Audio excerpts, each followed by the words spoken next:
क्या आप जानते हैं कि जिस भगत सिंह को हम शहीद-ए-आजम कहते हैं, उन्होंने फांसी से पहले आखिरी किताब क्या पढ़ी थी? क्या आपको पता है कि वे नास्तिक क्यों बने? और क्या सच में भगत सिंह ने कभी किसी लड़की से प्रेम किया था? इस वीडियो में हम आपको भगत सिंह की उन बातों से रूबरू कराएंगे जो किताबों में छुपी रह गई, जो इतिहास की धूल में कहीं खो गई, पर आज भी इंसान को इंसान बनाने का जज्बा रखती हैं। वीडियो शुरू करते हैं, लेकिन आपने अभी तक चैनल सब्सक्राइब नहीं किया है तो सब्सक्राइब कर लें और कमेंट सेक्शन में स्क्रॉल करके हाइप जरूर देवें। जन्म से ज्वाला तक 28 सितंबर 1907 लाइलपुर के बंगा गांव में जब भगत सिंह का जन्म हुआ तो उसी दिन उनके पिता और चाचा जेल से रिहा हुए थे।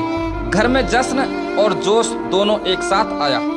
भगत सिंह का परिवार पहले से ही क्रांति की गहराई में डूबा था। उनके चाचा अजीत सिंह एक जबरदस्त क्रांतिकारी थे, जिन्होंने पगड़ी संभाल जट्टा आंदोलन चलाया था। जलियांवाला बाग का झटका 1919 में भगत सिंह सिर्फ 12 साल के थे। जब जलियांवाला बाग हत्याकांड हुआ, अगले दिन वे रक्त रंजित मिट्टी को बोतल में भरकर घर ले आए। कहते हैं उन्होंने वही मिट्टी अपनी किताबों के पास रखी और कहा, जब तक भारत आजाद नहीं होगा तब तक चैन नहीं लूंगा।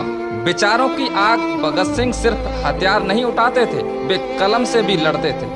वे क्रांति शब्द को सिर्फ खून बहाने से नहीं जोड़ते थे। उन्होंने लिखा, क्रांति से हमारा तात्पर्य है अन्याय के खिलाफ आवाज उठाना, एक ऐसे समाज का निर्माण जहां शोषण ना हो।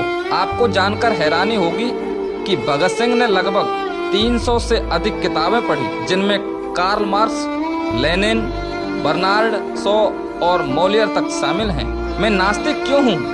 भगत सिंह ने जेल में रहते हुए लिखा, मैं नास्तिक हूँ क्योंकि मैं एक ऐसा समाज चाहता हूँ जो इंसान को इंसान समझे, बिना जाति, बिना धर्म, बिना डर के। ये लेख इतना क्रांतिकारी था कि आज भी इसे पढ़ते हुए रोंगटे खड़े हो जाते हैं। लेकिन क्या वे वास्तव में ईश्वर को नहीं मानते थे? उनके दोस्त बटुकेश्वर दत्त ने लिखा, भगत सिंह भगवान को नहीं, इंसान की अच्छाई को मानते थे। उनका प्रेम और बलिदान, क्या भगत सिंह ने कभी प्रेम किया?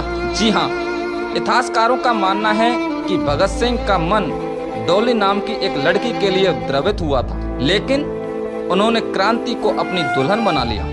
उनकी शादी की बात चल रही थी, लेकिन उन्होंने साफ कह दिया, मैं आज़ादी से विवाह कर चुका हूँ, अब मेरे जीवन में कोई और नहीं आ सकता। 8 अप्रैल 1929 दिल्ली की केंद्रीय असेंबली में भगत सिंह और बटुकेश्वर दत्त ने बम फेंका।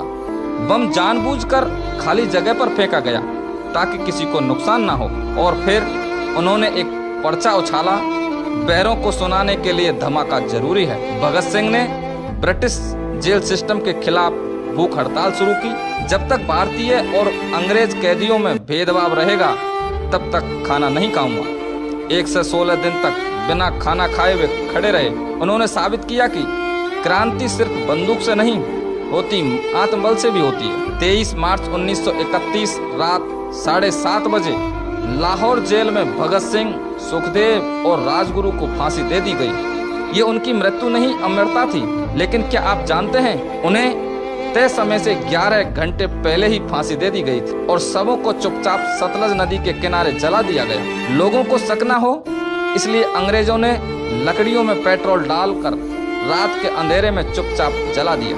भगत सिंह की असली विरासत हमें सिखाती है कि अगर तुम सोच सकते हो तो तुम बदल सकते हो, अगर तुम सवाल पूछ सकते हो तो तुम इतिहास लिख सकते हो। उनकी तस्वीरें सिर्फ दीवारों पर नहीं, विचारों में होनी चाहिए। अगर आपको ये वीडियो प्रेरणादायक लगी है तो इसे लाइक, शेयर और हाइप जरूर करें, क्योंकि भगत सिंह का नाम सिर्फ इतिहास नहीं, विचारों की मसाल है। इंकलाब जिंदाबाद।